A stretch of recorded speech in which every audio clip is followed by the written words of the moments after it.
Maligayang pagbabalik mga kasolid. Naoya Inoue target ng dalawang alaga ng MP Promotion na Wonderboy Martin na sigurado nang maging rank number 1 sa susunod na taon at panalo ni Casimiro tinabla ng WBO.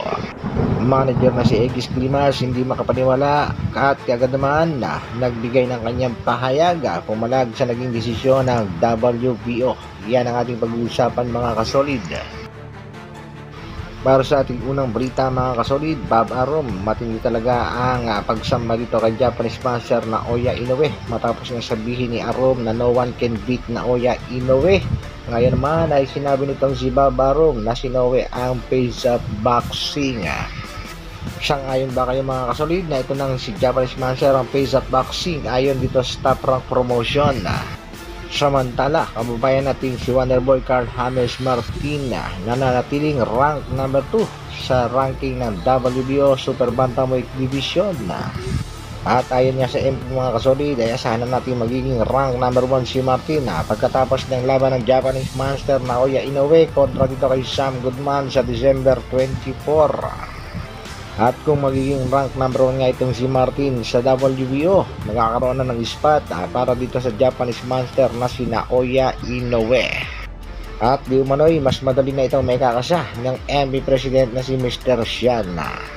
At panigurado yan mga kasolid na kung itatapat itong si Martin dito kay Japanese Master ay hindi na magdadalawang isip itong tinaguriang halimaw ng Japan na labanan itong si Wonderboy.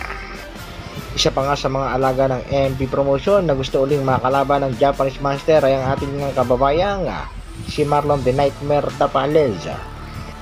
Bagamat natalo daw siya sa una nilang pagharap nitong Japanese Master na si Naoya Inoue ay umaasa pa itong si Marlon Tapales na magkakaroon sila ng rematch at sa ikalawang araw pagkakataon ay posible niya ng talunin ang halimaw ng Japan. Dahil sa kanilang naging laban ay nakitaan niya ng kahinaan itong si Naoya Inoue. Ayon naman sa mga boxing fans kung sakaling magkakaharap ulit itong si Tapales at Naoya Inoue, ganon pa rin daw ang magiging resulta ng kanilang bakbakan. Sa kabilang balita naman mga kasolid, World Boxing Organization na President tinabla ang pagkapanalo ng ating pambatong si Angas ng Pinas kontra nga dito sa kanyang nakalabang si Saul Sanchez na kung saan na isa namang napakaganda at impresibo ang pinakita ng ating pambato si Alas na talunin niya itong si Saul Sanchez sa round 1 ng kanilang bakbakan na kung saan knockout niya ang inabot. Pero effect nga yan mga kasolid sa WBO at tinabla nga ang ating pambatong si Angas ng Pinas dahil siya nilabas ng latest ranking, nananatili sa rank number 6 itong si Chandler Casimiro. Tila na pagkakaisahan talaga ang ating pambatong si Angas ng Pinas at dahil nga dyan mga kasolid ay nagbigay ng mensahe itong kanyang manager na si Mr. Egis Climas. Di umano'y hindi nga daw maganda at hindi patas ang ginagawa ng WBO pagdating sa ranking ng ating pambatong si Chandler Casimiro. At hindi rin nga ito nagustuhan ng co-manager na si Mr. Jose de la Cruz. Matatandaan natin mga kasolid nung tinanggalan ng titulo ang ating pangbatong si Alas ng WBO ay kaagad naman nagbigay ng pahayag itong si Mr. Egis Climas. WBO strips Chandler Casimiro of bantamweight title, elevates Paul Butler to champion at ito nga naging pahayag ni Mr. Egis Climas. This is insane and completely biased. Someone here to put dirty hands on this. First time I've ever seen a fighter being stripped because of using sauna.